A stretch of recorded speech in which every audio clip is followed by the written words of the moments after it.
The Tropics Don't Call It Murder, a new Carlton Morse adventure thriller.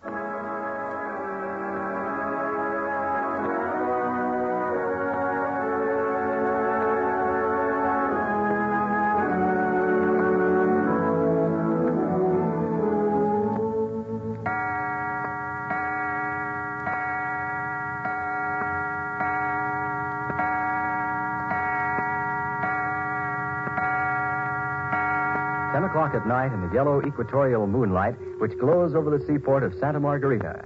10 o'clock at night in the ancient marble crypt in Santa Margarita Cemetery. Huddled here in the dark of this old family mausoleum are Jack, Doc, and Reggie, Luke Peters, new chief of the Charles H. Fortune Expedition, the Cockney bartender, Buffingham, revolutionist, and John Stern, American soldier of fortune and gunrunner. While in the Bastille, Stern was beaten up and lost his memory. The three comrades and Buffingham have been looking after him since their escape, but only a few minutes ago, Stern had a misadventure which nearly cost him his life. He wandered from the crypt and was hit over the head with a shovel by an ancient gravedigger, and Jack and Doc rescued the unconscious Stern just as the old gravedigger was about to bury him alive. He is now lying on the floor of the crypt, still dazed from the blow from the shovel. Buffingham had been tied up during the search for Stern, for while the Cockney is one of the party, he is a dangerous and unknown quantity and not safe to be left alone while the group is hiding out in the cemetery, fugitives from San Marino Justice, which is synonymous with San Marino's firing squad. Doggone, I sure do know now what they mean when they say Doc is a tomb. And me bound hand and foot lying here in my own sweat, not to say perspiration. Hiya, Buffingham, old sock. I'm in an ugly frame of mind, thanks to you. Well, now that we're all back here together, just roll over and I'll turn you loose. Hey, Doc. You say something, Jack? Leave Buffingham tied up. What kind of talk's that? Leave Buffingham tied up. I ask you, what's that going to get anybody? Leave Buffingham tied up. I say, Buffingham, why not relax and make the best of it? A fine pal you turned out to be, Reggie York. And you and me, what we are. Sorry. Orders are orders. But why can't I be untied? Yeah, Jack. Why can't Buffingham be untied? Because you and Reggie and I got a job to do just as soon as Stern comes around. Oh, so you got a job to do. That's what I said. Well, what's that got to do with me being tied up? We're going to be away, leaving Luke Peters here with you and Stern. You'll be safer tied up. Now, look here. Are we pals or ain't we? I don't know. I'll tell you later. Hey, you still holding Stern's head in your lap, Peters? Yeah. He's stirring. Should be able to talk in a couple of minutes. Good. Doggone, Stern has got the orneryest luck. Beat up in a hoosegout till he loses his memory, and now getting hit over the head with a gravedigger shovel. Well, you can be thankful it wasn't no pickaxe. Oh, look here. Buffingham, if I had a disposition like yours, I'd tote it out on a 10-foot pole and bury it somewhere. Oh, you would? Well, what kind of disposition would you have? Bound hand and foot. Well, never mind that, Buffingham. You're staying tied up until we get back from a visit to the American consul. So relax. American consul? Hey, we gonna pay little old Genevieve Lippincott and a proper visit? Yeah, but they're not going to know anything about it. Oh, I say, Jack, I don't follow you. Didn't Buffingham here say that in the American consul's private safe there's an envelope containing evidence enough to convict every last one of the 6 leaders of the revolutionary movement? Quite, but suppose Buffingham's lying. That's exactly why he's staying tied up. Till we get back from investigating Lippincott's safe. He is lying to us. Back he goes to the Bastille and the firing squad. How about that, Buffingham? Huh? Don't that worry you none? Why should I be worried? The evidence is there, just like I told you. A big brown manila envelope which the American consul's keeping safe at the request of the ruddy foreign minister of San Marino. In fact, his name's on the outside of the envelope. Yeah, so you said. And you're certain there's evidence against all 6 of the conspirators? All 6. They held their blooming meetings in the back room of the Blue Circle, didn't they? I heard every word of the bloody conspiracy, didn't I? He sure sounds like he was telling the truth, Jack. Well, he'd better be. This is his one chance. Jack, Yeah, Peters? come here. Yeah. Stern's conscious. Yeah. Hello, Stern. Oh. Hello. Where are Doc and Reggie? They're here. Hey, Doc. Reggie, come here. Yeah? Stern's come around. Oh, I see. Asking after you, too. Well, doggone, Stern, old kid. How are you, son? I guess we kind of lost the fight. Fine. Where are we, in the dungeon? Oh, look here, Stern. Man, we sure put up a fight while we lasted. Hey, look, Stern. Are you by any chance talking about the fight me and you and Buffingham and Reggie here put up against the military police back yonder in the Bastille? Why, yes. They were going to put us in the dungeon. Oh, look here. He's got his mind back. I say, Stern, do you remember about your daughter, Patricia? Why, yes, of course. Miss Genevieve Lippincott. Say, what do you mean I've got my mind back? Stern, listen, son. Don't you remember nothing that's happened since that big fight? Why, didn't that just happen? Well, shuckins, no. That happened more than a week ago. A week? We've been down here in this dungeon a week? But, Stern, we're not in the dungeon. We're not? Not at all. We all broke out of prison and are now safely hidden from the military police out here in the old part of the cemetery. Why, are you sure? Why, you bet we're sure, fella. Right this minute, you laying here on the floor of an old family tomb among friends. But didn't I just now regain consciousness? Oh, quite. Then I've been unconscious all the time? Well, a kind of unconsciousness. You were an amnesia victim until an hour or so ago. You wandered out into the cemetery by yourself and got hit over the head with a shovel. You're not kidding. I'll say he ain't kidding.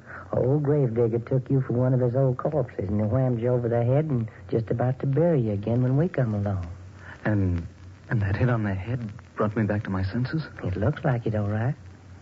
I don't seem to know everyone down here. Of course, it's so dark. That's right. You wouldn't know everybody, would you? Just coming back to life, kind of. Well, you remember Jack Packard? Oh, yes. He was working on the outside to spring us the last I remember. Yeah, that's right. And you remember Buffingham over there? Yes. The Cockney bartender who was in your cell next door. That's right. Why doesn't he come over here? Oh, he's indisposed. What's that? Yeah, we don't trust him none too much, so we got him tied up. Oh. And here's a fellow that's been kind of looking after you. His Luke Peters. Hello, Peters. Hello. You'll soon be feeling well enough to sit up, I reckon. Yes, I'm better all the time. Should I know you? Hardly. I'm a newcomer. Peters is Doc and Reggie's and my new boss. He come down from New Orleans to take charge of the Charles H. Fortune rubber enterprises down here. Oh, yes. The other boss was murdered, wasn't he? That's what they say. Yeah. Well, take care of yourself. I aim to. Hey, you ruddy blighters over there. Buffing. What's the matter? Oh, you can't shove me off in a corner and ignore me like I was a blinking sack of cabbages. I'm human, I am. Okay, you're human. So what? Ostracized, that's what I am, a ruddy Siberian exile. Same old Buffingham. I like a bit of conversation, just like anyone else do. Tie me up if that's the way you like me, but I'd give a bloke someone to talk to once in a while, say I. Go get him and slide him over here, Reggie. Righto. You say this place is an old tomb? Yeah, old family crypt. 50, 75 years old. It's a good-sized place. Be careful, yeah? There you are, Buffingham. Blimey, what kind of transportation do you call that? Never satisfied. You're here, ain't you? Putting a bloke across a marble floor by his blinking heels? Anybody smell friction smoke? Hello, Buffingham. Oh, hello. You got your senses back, have you? That's right. Well, I'm glad of that. You certainly was no life of the party the way you was. Always moaning about headache. Oh, shut your big mouth, Buffingham. Now, look here, Doc Long. I never said... Oh, honest to Grandma, the way you keep on going on, I don't know why the firing squad ain't got you years ago. That's right. Go on, kick a man when he's down. Oh, hush up. Speaking of the firing squad, what's in store for us? I don't suppose we can hide out here in this cemetery for very long. Well, if everything works out according to schedule, I don't think we'll have to. You've got a plan? Yeah. And now that you're more like yourself again, we'll get started on it. You mind letting me in on it? Yeah. Go on, Peters. Give them the highlights. Well, we learned from our friend Buffingham here that there are 6 men in high offices who are conspiring to overthrow the government of San Marino. Yes, I was running guns for the revolution when I was caught. And did you know the name of the leaders? No. Well, we know them now, all 6 of them. There were 7, but Captain Gonzalez is dead. Gonzalez is dead? The captain of the Bastille? He sure is, son. And he was one of the rebel leaders? Yep. And the others are the Secretary of War, Foreign Secretary, Minister of Agriculture, President of the Council for the City of Santa Margarita, Major Ortez, Second in Command of the Military Police, and Commander Diaz, Chief of the Santa Margarita Harbor Patrol. Why, those are some of the most influential men here in San Marino. Where did you get their names? From Buffingham here. Buffingham, are you sure? He better be sure. All right, all right. I said I was sure. How many times do you want me to say it? But supposing it's true, how will you prove it? That's our plan. You see, according to Buffingham, the Foreign Secretary hit upon a novel plan for hiding all papers concerning the proposed revolution. He put them in a big brown manila envelope and gave them to Lippincott, the American consul, to keep for him. The American consul has revolutionary papers in his possession? Well, he doesn't know they're dangerous papers, naturally. And what a jolly safe place to keep them. Even should these people be suspected of conspiracy, there'd be no evidence on them. Yeah, and who'd think to go to the home of the American consul? So, naturally, we've got to get hold of those papers, huh? That's right.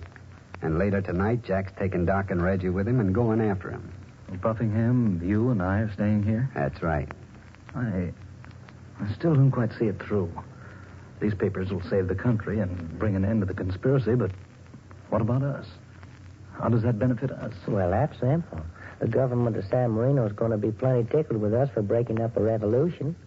They're going to give the Charles H. Fortune Rubber Company anything it wants. And they're going to forget all about the murder charges and the jailbreak charges and conspiracy charges and gun-running charges against all of us. Quite. We'll all be national heroes in San Marino instead of fugitives from justice. Well, what are we waiting for? Let's go get that evidence right now while I'm in the mood. Righto. Well, now's as good time as any. What do you say, Peters? Now's as good a time as any. You bet you. Get on your horse and let's go. You watch Stern and Buffington, Peters. Like a hawk. Good. We're on our way, then. You hear that, Buffington? Huh? We're on our way to raid the American consul safe. Oh, I heard you. Well, ain't you got no last farewells or something like that to say? Of course I have. Well, what? Don't forget Mr. Lippincott's got a gun. And he always shoots and asks questions afterwards. He's done it twice before. Yeah? What was it, burglars? I wouldn't know. Cadavers don't talk my language.